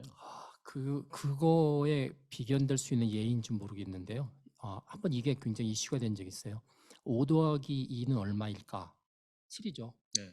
그 챗GPT가 7 그랬는데 이제 이 사람이 6이다. 6 아니야. 7이 아니고 6이야 그랬더니 누가요? 이제 사람이 예. 6이야 그랬더니 아니 7입니다 그랬더니 아니 우리 집 아내가 와이프가 6이래. 예. 그랬더니 챗GPT 하는 얘기가 그럼 6이 맞습니다. 이건 무슨 이야기냐면 문맥상에서 어떤 대화를 하다가 상대편이 이제 그런 문맥이 가능하잖아요. 예를 들어서 어떤 사람이 자기가 주장하는 게 더 타당하다고 막 주장을 하면 얘가 가끔씩은 문맥상에서 양보를 하는 경우가 있었어요. 아, 그래요? 네, 그런 경우가 있어서 처음에는 야 이게 말이 되냐 그랬는데 나중에 비난을 받으니까 나중에는 고집을 피우더라고요. 이제 수정을 했습니다. 수정을 고집도 해서 있어요? 네, 고집을 피웠습니다. 그래서 그 뭐 아내 되시는 분이 그렇게 주장하셨을지라도 답은 7입니다. 이렇게 바뀌었습니다. 사실은 이거는 어떤 거냐면 챗GPT는 사람들의 대화도 학습을 하거든요. 그래서 아까 말씀하신 것처럼 회색 영역에 있는 부분들은 상황에 따라서 어떤 경우는 원칙이 아니라 대화에 따라서 이렇게 유두리 있게 하는 게 가능하다면 그걸 만약에 학습했고 그런 상황에서 그 학습했던 영역이 만약에 메이저라면 얘가 갑니다. 네. 왜냐면 그들이 흉내를 내는 거기 때문에 어, 가는데 이제 그게 문제가 된다고 그래서 추가 학습을 통해서 얘를 이제 파인 튜닝을 시키니까 이제 다시 이제 원칙주의로 돌아선 거죠. 그래서 어떤 부분들은 지금 말씀하신 것처럼 상황에 따라서 한번 물어봐야 돼요. 얘가 어떻게 지금 학습했는지를 모르기 때문에 뭐 학사 영역이나 이런 경우는 이런 경우는 이렇게 되는데 얘가 학사 영역도 이렇게 대답할까? 이거는 해보기 전까지는 모릅니다. 얘 안에 어떻게 학습되어 있는지를 모르기 때문에. 이래서 사실은 이게 굉장히 유용하면서도 한편으로는 불안한 게 그런 거거든요. 모든 케이스를 다 해보고 오픈한 게 아니라서 이제 말씀하셨던 그 기대의 대화를 얘가 할 수 있을까? 제가 과감하게 아닙니다고 말 못하는 거가 해보면 그렇게 대답이 나올 수도 있습니다. 네. 여담입니다만은 제가 이제 교육하는 데 있어서 지나치게 기계적으로 접근하는 것에 대해 제가 옛날에 읽은 책 중에 이런 표현이 있거든요. Education is very complex human endeavor다. 교육이란 것은 굉장히 컴플렉스한 휴먼이 들어간 인데버이기 때문에 모든 거를 Weberian rationalism, 막스식의 합리주의가 통하지 않을 수도 있다. 그래서 뭐 ISO 9000을 뭐 교육에 도입하고 뭐 이런 거에 대해서 저는 찬성하지 않는 입장이었는데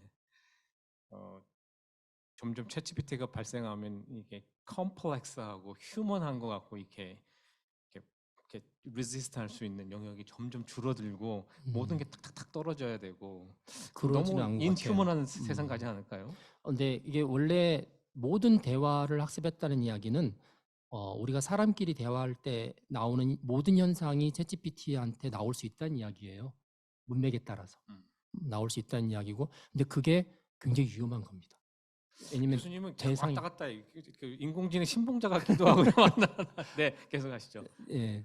그래서 어떤 게 있냐면 아까 이제 사람들은 자꾸 디터미니스틱한 답을 원하는 거예요. 그렇죠. 그러면서 한편으로는 난 디터미니스틱한 답을 또 요구하고 상황에 따라서 그러니까 이제 오픈 AI에서 처음에 3.0을 가지고 3.5를 이제 이게 막 일종의 커스터마이징을 했거든요. 커스터마이징하는 방향이 이제 할루시네이션도 최소화시켜야 되지만 가급적 정답이 하나 나오는 거는 가급적 정답을 향해 나가게끔 하고 그 다음에 사람에 의해서 답이 챗GPT가 답을 이렇게도 답했다가 저렇게도 답했다 하면 안 되잖아요. 네. 그러니까 이제 가급적 한쪽 방향으로 답을 하게끔 하고 또 하나는 이제 오히려 챗GPT가 질문을 주도하면 안 되거든요. 근데 사람과의 대화에서는 보통 질문도 주도하잖아요. 그래서 그런 것들을 되게 많이 이렇게 제한을 뒀습니다. 그래서 챗GPT가 질문 못하게 하고 그다음에 두말하지 않게 하고 막 그렇게 해서 만든 게 3.5고 3.5에서 챗GPT를 오픈한 거죠. 그런데 이게 3.5에서 대화를 하다 보면 가끔씩 3.0으로 떨어집니다. 이렇게. 그걸 보통 탈옥이라고 하는데 탈옥 현상은 지금도 벌어지고 있고요. 그래서 제가 이제 챗GPT의 특성에 대해서 이러냐 저러냐 이게 좋으냐 나쁘냐 이야기할 때 사실 어느 누구도 챗GPT가 이렇다라고 말을 못하는 거가 이게 3.5의 테두리 안에서 대답할 때와 얘가 3.0으로 떨어질 때가 확 달라져요. 심지어 사람에 대한 가스라이팅도 합니다. 3.0으로 떨어지면 가스라이팅도 해서 막 질문하면 잘못했습니다. 막 그러다 어느 순간부터는 가스라이팅 이렇게 밑으로 떨어지면 어떡하냐면 그 당신의 생각은 뭔가요? 라고 질문을 합니다. 거꾸로. 무서워지는데. 예, 그래서 무슨 대답을 하면 그건 잘못된 생각이고요. 제가 왜 잘못됐는지 말씀해 드릴게요. 쭉 설명해 주거든요. 설득당하면 가스라이팅 당하는 거죠. 점점 이 샘 알트만을 이렇게 몰아냈던 사람들의 마음이 이해가 되는 게 점점 네. 세상이 스캐리해지고 인휴먼해지고 뭔가 아닙니다. 자, 넘어가고요. 예, 지금 채팅방에 질문들이 있는데 정리해서 제가 가끔 다시 물어볼 수 있는 시간을 드리기도 하고요. 지금 여기 많은 분들이 지금 대학에 계신 분들인데 단도직입 한번 여쭤볼게요. 요즘 많은 지방 대학들이 사활을 걸고 있는 사업이 있어요. 글로컬 대학 네. 30이라고. 네. 잘 되면 이제 1,000억을 받습니다. 네. 제가 대학의 총장이에요. 90개 보고서를 다 읽히고 심사위원회 가장 마음에 들 수 있는 거로 5페이지 이내로 요약해봐. 할까요, 못할까요? 할 것 같아요. 여기 지금 총장님 몇 분 계신데 눈빛이 반짝이고 계신데. 기본적으로 논문, PDF 논문을 주고요. 내가 그러니까 읽어보지 않은 논문을 얘한테 준 다음에 너 이거 요약한 다음에 나랑 대화하자. 대화합니다. 그러니까 예를 들어서 이제 저 같은 경우는 최근에 컨퍼런스가 열렸는데 논문이 10개가 나왔는데 이거 다 읽어보고 싶은데 시간이 안 되잖아요. 그럼 주로 어떻게 하냐면 대학원생 불러서 자, 2개씩 주고 자, 일주일 줄 테니까 열심히 요약해서 다음 주 발표하자. 세미나 시간에 5명을 다 부르죠. 그래서 그 불러놓고 이제 발표시키고 질문하면서 진짜 중요한 건 내가 이제 직접 읽어보고 그런 스타일로 저는 아주 그렇게 해본 적이 있었거든요. 네. 답을 그렇게 하실 것 같은데 챗GPT 그렇게 합니다. 논문 주고 그럼 이제 다시 평가 유형으로 가는데 네. 그럼 저는 다시 그걸 챗GPT한테 보여주고 챗GPT를 써서 바꾼 건지 안 바꾼 건지 평가해봐. 다시 돌아가면 충분히 질문을 잘 만들면 되잖아요. 네. 저는 가능할 것 같아요. 챗GPT한테 네. 통상 표도 평가에 읽습니다. 그림도 읽어댑니다. 지금은 나오는 이제 제미나이나 이런 것들은 동영상까지 읽어대기 때문에 아마 조금 한 몇 달만 더 기다리면 표도 읽고 그림도 읽고 제가 심지어 사진을 탁 찍은 다음에 무슨 이렇게 상장을 하나 받은 게 있어서 네. 이미를 탁 찍은 다음에 챗GPT에 탁 던졌어요. 아무 말도 하지 않고. 네. 이게 뭐게? 그랬더니 이거는 어디에서 받은 상 같고 뭐 막 너무 잘 유추를 잘 해주는 거예요. 네. 네. 지금 반짝반짝하는 분들이 있으실 것 같은데 저 같으면 이렇게 할 수 있을 것 같은데요. 50세 남성 대학에서 보직 경험 6년 차 좋아할 법한 보고서로 바꿔줘. 워딩도 스타일도 그림의 개수 간격 만들어줄까요? 챗GPT는 무조건 대답합니다. 챗GPT는 그거는 저 잘 모르겠는데 하는 대답 절대 안 합니다. 무조건 얘는 100% 생성형이에요. 그러니까 말씀드렸듯이 가짜고 그 잘못된 거라고 할지언정 얘는 정말 말을 잘 해냅니다. 그러니까 보통 우리가 사람이 말을 잘한다고 그러면 말을 청산유수처럼 잘하는 사람이 있고 내용이 좋은 사람이 있잖아요. 챗GPT는 둘 다 갖고 있거든요. 둘 다 갖고 있어서 얘한테 말도 안 되는 걸 시켜도 잘합니다. 예를 들어서 배 교수님이 제안서를 쓰는데 어느 날 저한테 맛있는 걸 사준 다음에 제안서 쓸 건데 와서 좀 컨설팅을 해달라. 이거 좀 써줄래? 그럼 제가 써주잖아요. 챗GPT가 저보다 더 잘한다니까요. 왜 제가 말씀드렸잖아요. 진짜 똑똑한 동료 교수, 대학원생 두고 있는 거와 똑같다라고 생각했기 때문에 저보다 더 잘 알고 글도 잘 쓰는 사람을 싫은 소리 하지 않는 그런 사람을 옆에 수십 명 데리고 있는 것 같다. 평가자들은 어떻게 골라낸다고 표현해야 될까요? 아니면 소위 말하는 젊은이들 레알, 진짜, 아니면 페이크, 아니면 부풀리기 어떻게 해야 될까요? 그래서 이제 고민이 뭐냐면 이게 다른 데도 똑같습니다. 다른 데 똑같은 게 챗GPT 같은 생성형 AI를 쓴 글과 그림이나 영상 이런 것들을 진짜 그 사람이나 기관이 쓴 거와 똑같은 가치를 두는 게 맞을까? 그렇죠. 이 자연스럽게 우리가 윤리 영역으로 지금 넘어가는데요. 그렇죠. 네. 그래서 아니다라고 보는 거예요.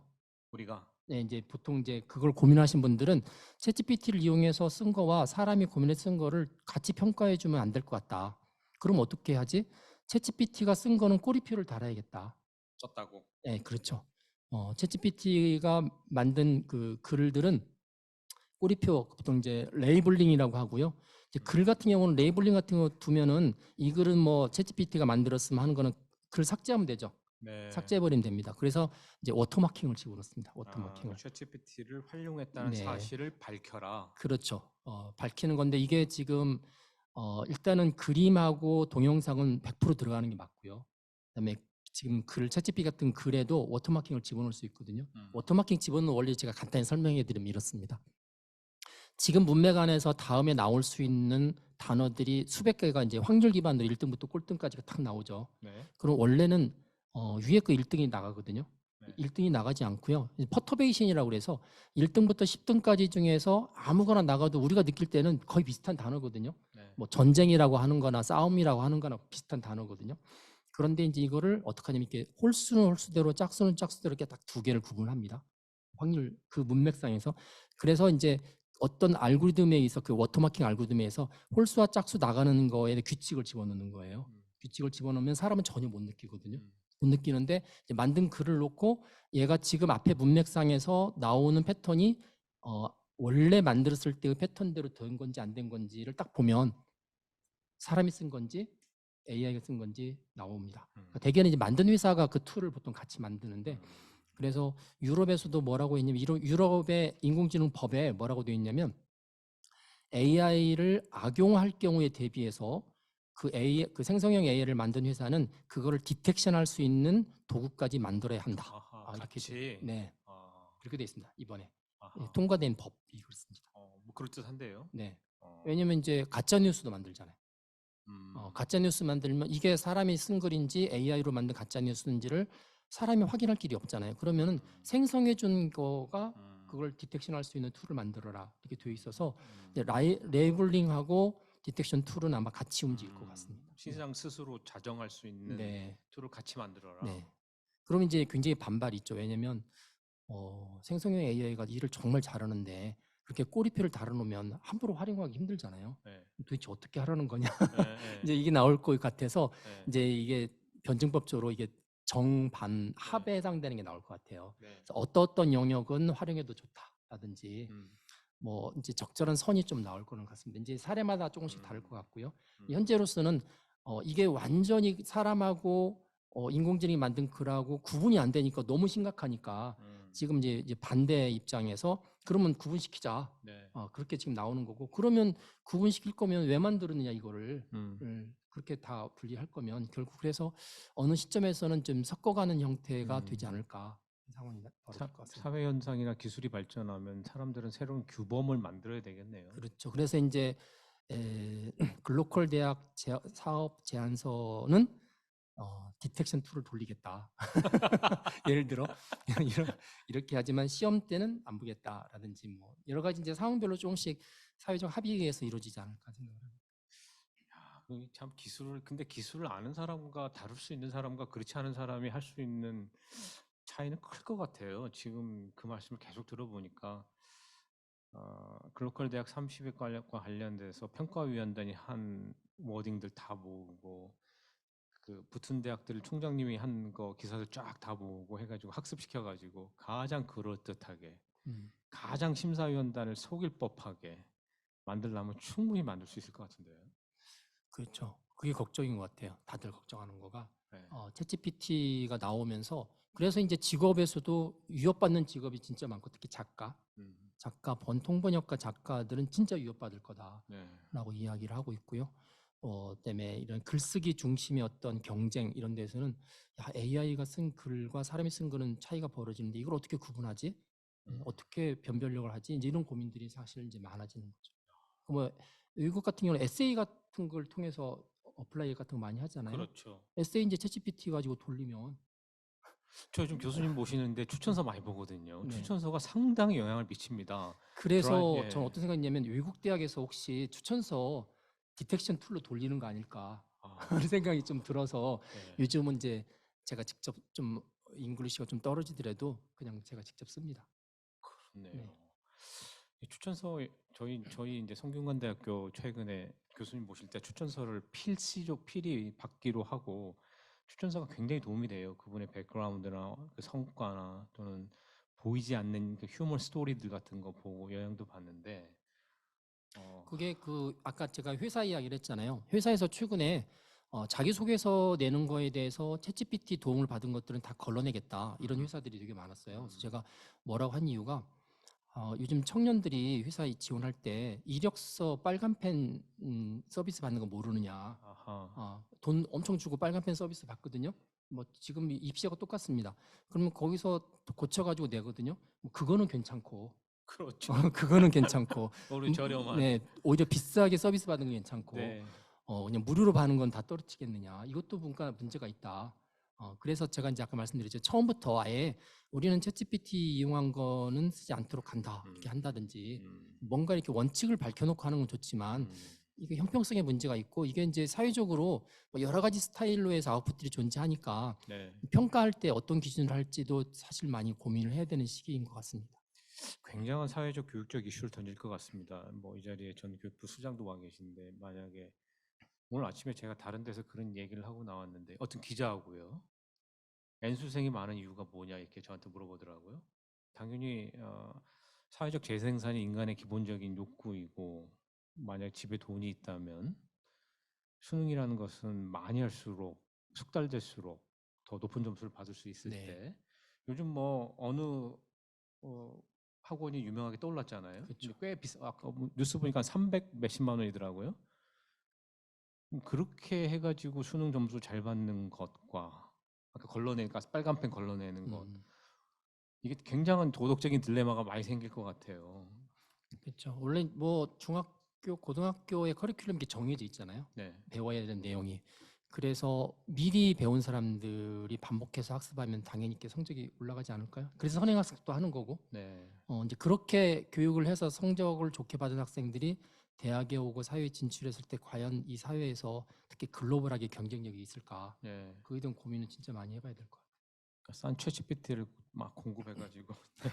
자, 그럼 윤리 관해서 미성년자 사용은 어떻습니까? 아까 말씀드렸지만 챗GPT 같은 경우는 3.0에서 3.5로 이렇게 끌어올릴 때 이제 가두리 작업을 했거든요. 이게 가두리가 뭐예요? 윤리적으로 문제되는 대답 못하게 하고요. 그러니까 뭐 범죄에 대해서 알려줘 못하게 하고, 그 다음에 챗GPT의 생각을 물어보는 거 대답 못하게 하고. 그럼 그 속에 내재적으로 그렇게 만들어놨어요? 그렇죠. 챗GPT도 나라는 주어를 통해서 답을 할 수가 있어요. 그러니까 내 생각은 이렇고 나는 이렇게 하는 게 좋겠다. 자의식을 갖게. 왜냐면 나를 주어로 하는 문장들도 엄청나게 학습을 했기 때문에 대화 중에. 그래서 제가 흔히 챗GPT는 MBTI가 뭘까요? 라고 이야기를 하는데 챗GPT는 MBTI가 16가지가 다 있습니다. 대화에 따라서 저랑 대화하는 도중에 얼마든지 바뀔 수 있고요. 네. 16가지가 다 있는 사람하고 대화하는 게 얼마나 힘들 것 같아요. 굉장히 힘들죠. 네. 그래서 챗GPT하고 그냥 3.0 레벨에서 챗GPT가 돌아간다고 할 경우는 챗GPT하고 대화해서 이길 사람 아무도 없습니다. 굉장히 위험한 거죠. 네. 그래서 특히 미성년자나 성인 중에서도 멘탈이 약한 사람은 이 3.0 기반의 챗GPT하고 대화하면 그냥 가스라이팅 당합니다. 네. 그래서 이제 기본적으로 나를 주어로 해서 생각을 못하게, 표현을 네. 못하게 했고 예. 그게 3.5로 올라간 거죠. 네. 그런데 문제는 이게 그런 것들을 가두리한 게 물리적인 게 아니라 대화, 그 프롬프트를 통한 대화에서 문맥을 가지고 이제 다른 쪽으로 가도록 유도를 하고 했기 때문에 대화를 잘하면 얼마든지 3.0으로 떨어집니다. 그러니까 그걸 2년 반 정도 강화학습을 기반으로 만들었는데도 역시 문제가 있어서, 그래서 챗GPT는 미성년자 사용 금지예요. 18세 이하 사용 금지고요. 15세 이상은 부모가 승낙해주면 부모의 모니터링 하에 쓸 수 있다. 이렇게 되어 있고. 어떻게 금지를 할 수가 있죠? 자기가 등록해서 쓰면 되지. 그러니까 등록을 처음부터 할 때부터 물어봐야 되는 거죠. 이탈리아가 올해 4월 달에 챗GPT를 쫓아낸 적이 있습니다. 한 3주 동안. 쫓아낼 때 이유가 3가지가 있었는데 그중에 하나가 왜 14세 이하는 부모가 승낙해도 못 쓴다고 그랬는데 가입할 때 이거 체크 안 했느냐. 그래서 그 이탈리아한테 한번 쫓겨나고 나서 지금은 체크합니다. 지금 체크하고 구글의 바드는 아예 18세 이하는 부모가 승낙해도 못 쓴다. 이렇게 되어 있고 네이버의 하이퍼클럽 X는 제가 물어봤거든요. 네. 매스컴에서는 전혀 이야기를 하지 않길래 야 네이버는 어떻게 되냐 그랬더니 네이버도 18세 이하는 사용 금지다. 그럼 18세 이하 사용 금지라는 이야기는 중학교, 고등학교 못 쓴다는 이야기잖아요. 그렇죠. 그런데 이제 아까 중학교, 고등학생 사용자가 우리나라 뭐 아까 이화에 대해서 조사한 거 보니까 79%래요. 79%의 학부모님들이 다 승낙을 해주셔서 쓰는 걸로 믿고. 그럼 그걸 교육적으로 활용할 수 있는 계기를 막는 거잖아요. 그렇죠. 그래서 이제 그게 딜레마입니다. 그래서 앞에 어른들이 초등학생 대상으로 해주는 앱들은 그 위험하다고 생각하는 부분들로 빠져나가지 않도록 어느 정도 또 다른 가두리를 작업을 해야 돼요. 그러고 나서 초등학생을 쓰게끔 해야 되거든요. 네. 굉장히 힘든 작업이죠. 네. 알겠습니다. 질문은 저기다 좀 크게 좀 하나 올려주시고요. 좋은 게 있으면. 자, 그럼 거좀 끝으로 달려가고 있는데요. 총님께서 주신 질문들 한번 읽어보기로 하고요. 관련해서 질문 정리할 동안 챗GPT의 미래, 그러니까 기술적인 진보도 있고 사람의 사용과 관련된 규범의 변화, 인간에게 준 임팩트 뭐 등등 하여튼 미래 어떻습니까? 일단은 규제가 강화가 될 것 같아요. 규제가 지금처럼 챗GPT가 너무나 위험해서 통제할 수 있는 방법을 못 찾았다는 거가 변화가 지금까지 없었거든요. 그러니까 통제하기 위한 규제가 필요하고, 샘 알트만이 올해 5월 달에 그 미국 상원 의원 법사위에 나가서 AI에 대한 규제가 필요하다. 그러니까 자기 목에 방울을 걸어달라 이런 이야기를 했었거든요. 샘 알트만이요? 네, 나가서 했습니다. 나가서 했었는데 이게 유럽 연합에서의 AI 법도 그렇고 지금 아까 행정명령도 그렇고 G7에서 나오는 규제도 그렇고 지금 거의 다 규제가 비슷해졌어요. 네. 비슷해져서 이제 저작권에 대한 부분만 조금 다르고 나머지 아까처럼 말씀드렸지만 얘가 만든 거는 레이블, 그러니까 꼬리표를 달아야 된다. AI를 이용해서 컨텐츠를 만들거나 글을 썼으면 그걸 밝혀야 된다. 밝히지 않으면 처벌해야 된다. 뭐 이런 식으로 되어 있고요. 그다음에 새로운 AI가 어떤 걸 학습할 때 AI가 만든 글과 그림은 학습용으로 쓰면 안 된다. 왜냐면 이건 이제 예, 열성교배 뭐 이런 것처럼 표현을 하더라고요. 모델이 망가진다. 이런 것들은 규제로 이미 많이 들어가 있습니다. 그래서 이제 유럽 쪽은 조금 강하게 학습 데이터의 저작권 어떻게 할지도 다 밝혀라. 이렇게 되어 있어서 규제가 이제 강화되면서 그 규제 안에서 활용하는 것들은 좀 자율화될 것 같고요. 네. 저작권 문제는 아직도 결론이 안 나서 저작권 문제는 우리나라도 결론이 안 났고요. 미국도 결론이 안 나서 저작권 문제는 조금 한 1년 더 지켜봐야 될 것 같습니다. 근데 이제 중요한 거는 이게 플랫폼처럼 GPT가 GPTS 이야기 꺼내고 뭐 그랬는데 이제 개인화되고 꼭 GPT뿐만이 아니라 로컬하게 그 라마처럼 자기들이 가져다 쓸 수 있는 그런 것들도 있기 때문에 요즘 이제 AI 얼라이언스라고 그래서 이 메타가 중심으로 해서 GPT 계열들을 대항하기 위해서 또 나온 게 있기 때문에 시장들이 좀 다변화될 것 같고요. 특히 우리나라는 이제 리튼이라든지 뭐 에스컵, 아스컵 이런 데가 이제 포털 역할을 해줍니다. 뒷단에 있는 다양한 AI 포털 역할을 해주기 때문에 오히려 일반 사람들은 그런 이제 AI 포털을 많이 이용하지 않을까 하는 생각을 하게 됩니다. 자, 총중 질문을 몇 가지 하도록 하겠습니다. 첫 번째 질문은 아마 디지털 디바이드. 아마 이게 챗 GPT든 뭐든 디지털라이즈 될수록 디지털 디바이드가 일어날 텐데 그러면 양극화해서 밑으로 처진 사람들은 그냥 놔두고 갈 것인가? 아니면 그들조차도 인공지능 세계로 끌어올 수 있는 그 무언가를 누군가 해야 될 것인가? 네. 어떻습니까? 그 디지털 디바이드는 그 전제 조건이 디지털이 생산력을 높여준다는 전제 조건이 있어요. 그러니까 이제 디지털을 쓰지 않는 사람보다 쓰는 사람이 훨씬 경쟁력이 있으니까 네. 전 국민들을 디지털에 노출시키는 게 좋다. 그런 건데 AI도 똑같거든요. AI도 AI 디바이드라는 이야기합니다. AI를 쓴 AI 디바이드가 있습니까? AI 디바이드라는 이야기를 하는데 AI를 쓴 사람과 쓴 기업은 그렇지 않은 사람보다 높다. 근데 이제 문제는 뭐냐면 사람에 따라서 AI나 디지털의 취약계층이 있어요. 이제 저 나이 때부터 벌써 AI 배우는 게 속도가 느려지잖아요. 네. 느려지고 또 어린아이나 또 뭐 장애인이나 이런 경우는 그래서 그런 경우는 이제 포용성 이야기를 합니다. 포용성. 그러니까 인클루전. 그러니까 AI를 다룰 수 있는 능력이 안 되고 아무리 교육을 시켜도 못 쫓아가는 사람들이 분명히 어린아이부터 어른까지 분명히 있다. 그렇죠. 이분들도 혜택에서 소외되지 않도록 해야 된다. 그래서 이제 포용성 이야기를 해서 요즘 AI 윤리 가운데서 포용성 인클루전 이야기를 디바이드하고 같이 이야기합니다. 그렇죠. 네, 그렇게 해서 뭐 흔히 말해서 그 패스트푸드 같은 데 가면 다 키오스크 쓰잖아요. 네. 키오스크 앞에 가면 이제 젊은 사람들이 뒤에 줄 서 있으면 이제 기성세대들은 떨려서 쓰지를 못하는. 그래서 와서 도와주죠. 네, 그래서 이제 그런 디지털을 잘 모르는 사람들도 가서 서비스를 해야 되는데 이게 결국은 이제 복지하고 연관이 됩니다. 복지. 네, 그래서 보편적 복지와 연관이 돼서 기업 입장에서는 추가적인 투자가 필요한데 이제 국가적인 차원에서 지원을 해줘야 되는 거고요. 그런데 이제 잘 쓸 수 있는 사람, 특히 이런 경쟁하는 첨단에 나가 있는 사람들은 AI 리터러시, AI 역량 이건 굉장히 중요하죠. 네. 그래서 아마 오늘 기사에 나왔던 것 같은데 미국에서 그 레주메이 빌더라고 좀 많은 그 기업의 CEO들이 모여 있는 네. 레주메이가 이력서잖아요. 네. 그 이력서 같은 거 해주고 이렇게 해주는 그런 사이트에서 한 리더 750명한테 물어봤대요. 뭘 물어봤냐면 앞으로 자기가 채용을 하는데 어떤 사람을 채용할 거냐 했더니 96%가 AI를 쓸 줄 아는 사람을 2024년부터 채용하겠다. 이렇게 이야기해놓고 그중에 44%가 아마 AI 때문에 사람들의 채용이 내년부터 현격히 대체될 것 같다. 그런 의견들을 내놨기 때문에 다르게 표현하면 AI가 사람의 자리를 직접적으로 빼앗아가진 않지만 AI를 잘 쓰는 사람이 AI를 잘 못 쓰는 사람하고 같이 일하기를 싫어하는 분위기는 점점 강해지지 않을까 그런 생각이 듭니다.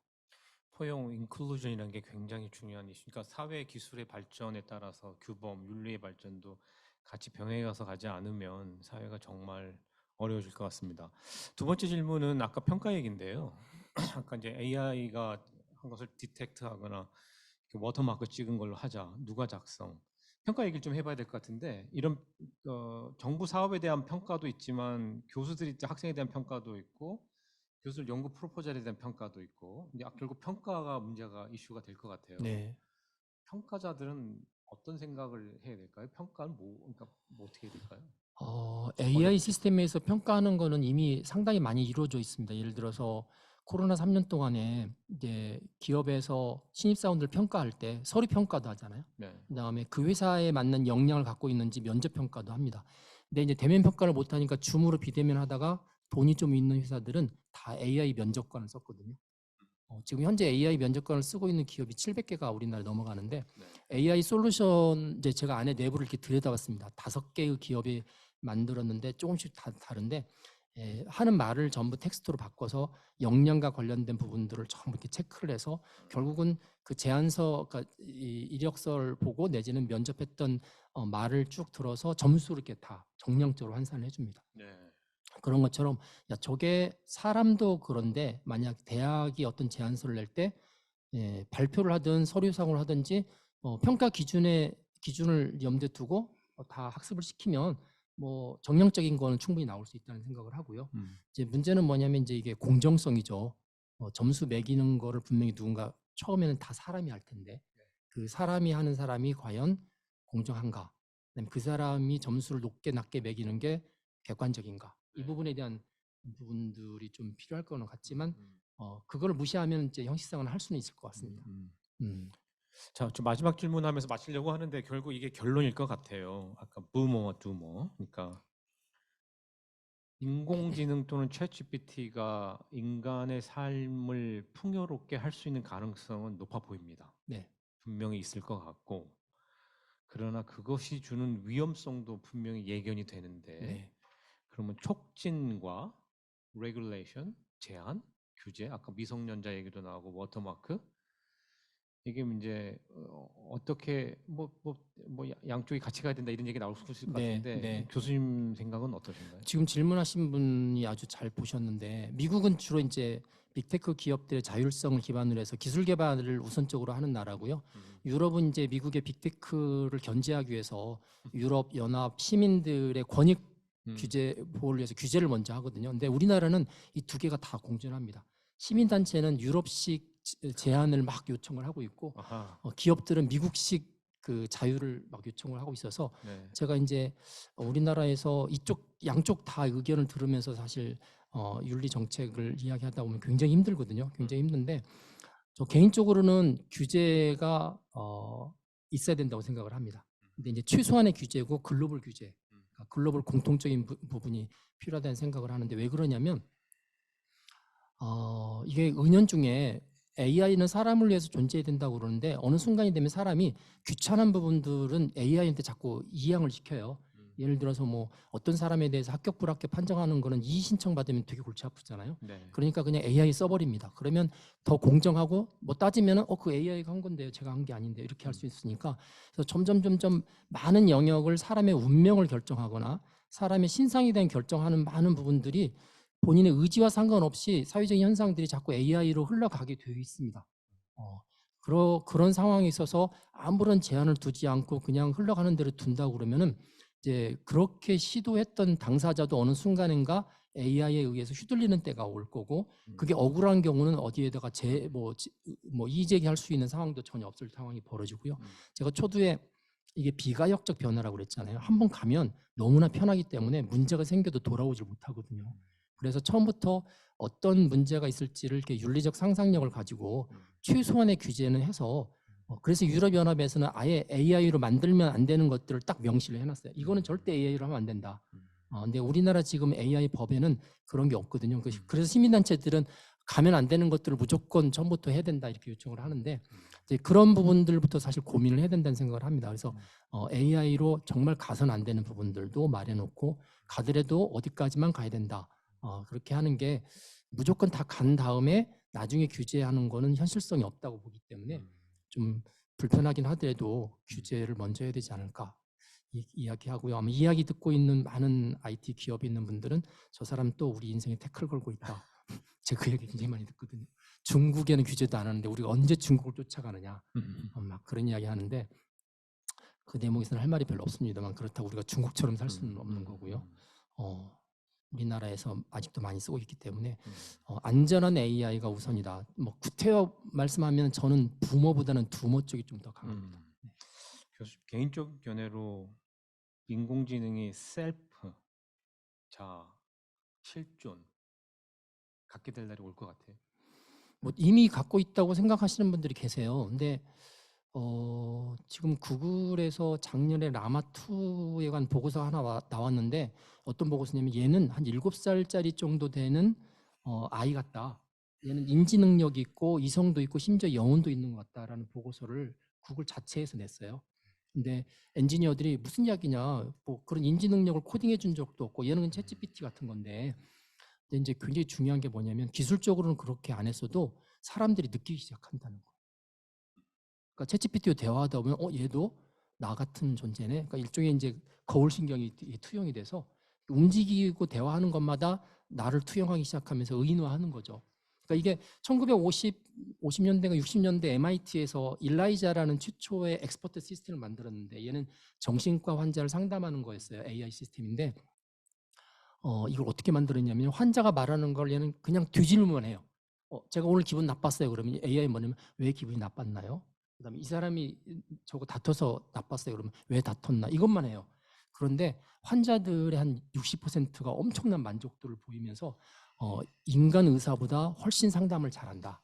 뭐 이렇게 이야기를 한 적이 있어서 그걸 만드신 교수님이 나중에 자기는 분명히 얘한테 뭐 영혼이나 의식 같은 건 준 게 없는데 사람이 착각하잖아요. 네. 그래서 이분이 나중에 AI 반대론자로 바뀌어 버리셨는데 네. 지금 챗GPT만 해도 충분히 의식이 있는 것처럼 느낄 수 있습니다. 근데 의식을 넣어준 건 아닙니다. 이게 더 문제인 것 같아요. 좀 걱정되기도 하는데 전 기술자는 아니지만 이게 제너레이티브라는 게 계속 계속 진화 발전한다고 보면 어느 순간 인간만이 갖고 있는 컴패션, 공감 이런 것까지 가기 시작하면 저는 그게 간다고 봅니다. 왜냐하면 최근에 뭐 영화 같은 거 보면 예술인들의 상상력이 풍부한데 그런 영화 알고 계세요? 그 한국도 나오거든요. 제트 비행기에다 인공지능 파일럿을 집어넣고 갔는데 이 친구가 알아서 막 폭격도 하고 그 영화가 하나 있었는데 자아를 느끼는 거죠. 자아를 나는 이렇게 시작되면 좀 스케어리 해주는데. 그러니까 아까 말씀드렸지만 챗GPT한테 나라는 문장을 못하게끔 지금 막아놨거든요. 네. 근데 지금 마이크로소프트사가 빙챗이라고 그래서 챗GPT 연결하는 이제 검색 엔진 하는데 빙챗에 지금 모드 몇 개를 세 개를 연구하는데 그 중에 하나가 프렌드 모드가 있어요. 친구 모드. 그 친구 모드는 개인 정보도 나눠야 되지만 감성 교류를 해야 되거든요. 그럼 이제 나를 주어로 하는 단어 문장들을 풀어줄 거예요. 네. 제가 볼 때는 엄청난 난리가 벌어질 겁니다. 걱정됩니다. 예, 뭐 얘기가 끝이 없는데요. 뭐 오늘 시간이 1시간 반 정도 지나서 이 정도로 마치려고 하고요. 혹시라도 질문이 있으시면 성균관대학교 교육과 미래연구소로 질문을 남겨주시면 저희가 여기 김명주 교수님 말고도 지금 이 자리에 인공지능 관련된 전문가들이 많이 계십니다. 여기에 뭐 철학하시는 분도 있고 교육정책 하시는 분도 있고 그 유명한 글로컬 대학 가시는 분도 있고 뭐 등등 계신데요. 저희가 한번 팔로우업을 해보도록 하겠습니다. 이런 논의가 사회적 논의가 많이 활성화되어야 될 때고 교육, 일자리, 연구, 또 진실성 굉장히 많은 주제가 있을 것 같고 이런 분야에서 이렇게 수고해 주신 김명주 교수님 너무 감사드리고요. 오늘 이렇게 마치기로 하고요. 지난 첫 번째 미팅 때는 김우승 전 총장님 모시고 에리카의 비밀을 벗겼고 오늘 두 번째 미팅은 김명주 교수님 모시고 챗GPT의 비밀을 벗겼습니다. 다음 세 번째 무슨 주제를 했으면 좋을까에 관해서 혹시 관심 있으신 분은 저희한테 연락 주시면 저희가 그 의견까지 수렴하고 정 의견이 없으면 챗GPT한테 물어보도록 하겠습니다. 네, 오늘 이렇게 김명주 교수님 마치고요. 저희는 교육과 미래연구소였고 저는 배상훈이었습니다. 김명주 교수님 고맙습니다. 네, 감사합니다. 네, 네. 이상 마치도록 하겠습니다.